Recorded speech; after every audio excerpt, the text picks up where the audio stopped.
Benaka gold company 2026ನೇ ವರ್ಷದ calendar ಅನ್ನು ಬಿಡುಗಡೆ ಮಾಡಿದೆ. ಬೆಂಗಳೂರಿನ ಬಸವನಗುಡಿ ಕಾರ್ಯಾಲಯದಲ್ಲಿ 2026ನೇ ವರ್ಷದ ಕ್ಯಾಲೆಂಡರ್ ಅನ್ನು ಲಾಂಚ್ ಮಾಡಲಾಯಿತು. ಈ ವೇಳೆ ಸಿನಿ ತಾರೆಯಾದ Reshma Nanaiah, Benaka gold company MD Bharat Kumar ಹಾಗೂ ಗ್ರಾಹಕರು ಭಾಗವಹಿಸಿದ್ರು. ಇನ್ನು Benaka gold company MD Bharat Kumar ಗ್ರಾಹಕರಿಗೆ ನೂತನ ಕ್ಯಾಲೆಂಡರ್ ವಿತರಿಸಿದ್ರು.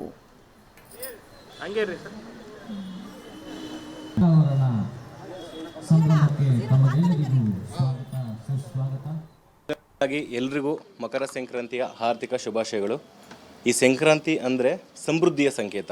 ಸಮೃದ್ಧಿ ಅಂದಿದ ತಕ್ಷಣ ನಾವೇನಾದರೂ ಹೊಸ ಎಲ್ಲರೂ ರೆಸಲ್ಯೂಷನ್ ಇಟ್ಕೊಂಡಿರ್ತೀವಿ. ಅದೇ ರೀತಿಯಾದಂತಹ ನಾವು ಒಂದು ಹೊಸ ರೆಸಲ್ಯೂಷನ್ನ ತೊಗೊಂಡ್ಬರ್ತಾ ಇದ್ದೀವಿ. ಪ್ರತಿ ವರ್ಷವೂ ಕ್ಯಾಲೆಂಡರ್ ರಿಲೀಸ್ ಮಾಡ್ತಾ ಇದ್ದೀವಿ. ಈ ವರ್ಷ ಇನ್ನೂ ಅತ್ಯಚ್ಛವಾಗಿ ಸುಮಾರು 5 ಲಕ್ಷ ಕ್ಯಾಲೆಂಡರ್ಗಳನ್ನ ರಿಲೀಸ್ ಮಾಡಿದ್ದೀವಿ. ಇದಕ್ಕೆ ಪ್ರತಿಯೊಂದು ಮೂಲೆ, ಪ್ರತಿಯೊಂದು ಜಿಲ್ಲೆ, ತಾಲೂಕು, ಪಂಚಾಯತ್ ಎಲ್ಲ ಕಡೆಯೂ ರೀಚ್ ಆಗೋ ಥರ ಮಾಡಿದ್ದೀವಿ. ಇದರ ಉದ್ದೇಶ ಒಂದೇ, so we can don't go for the sell, you can sell the gold and save the gold. ಈ ಕಾನ್ಸೆಪ್ಟಲ್ಲಿ ತೊಗೊಬಂದಿದ್ದೀವಿ. ಇವತ್ತಿನ ಗೋಲ್ಡ್ ರೇಟ್ ತುಂಬ ಜಾಸ್ತಿ ಆಗ್ತಾ ಇದೆ. ಎಲ್ಲರೂ ಗೋಲ್ಡ್ ಸೇಲ್ ಮಾಡಿ ಗೋಲ್ಡ್ನ ಕಳ್ಕೊಂಬೇಡಿ. ಮೊದಲನೇದಾಗಿ ಎಲ್ಲರಿಗೂ ಹೊಸ ವರ್ಷದ ಶುಭಾಶಯಗಳು, ಹಾಗೆ ಸಂಕ್ರಾಂತಿ ಹಬ್ಬದ ಶುಭಾಶಯಗಳು. ತುಂಬ ಖುಷಿ ಆಗ್ತಿದೆ. ಬೆನಕ ಗೋಲ್ಡ್ ಕಂಪನಿಗೆ ಆಲ್ಮೋಸ್ಟ್ ತುಂಬ ಮನ್ಸಿಂದ ನಾನು ಜೊತೆಲೇ ಇದ್ದೀನಿ. ಆ್ಯಂಡ್ ಇವತ್ತು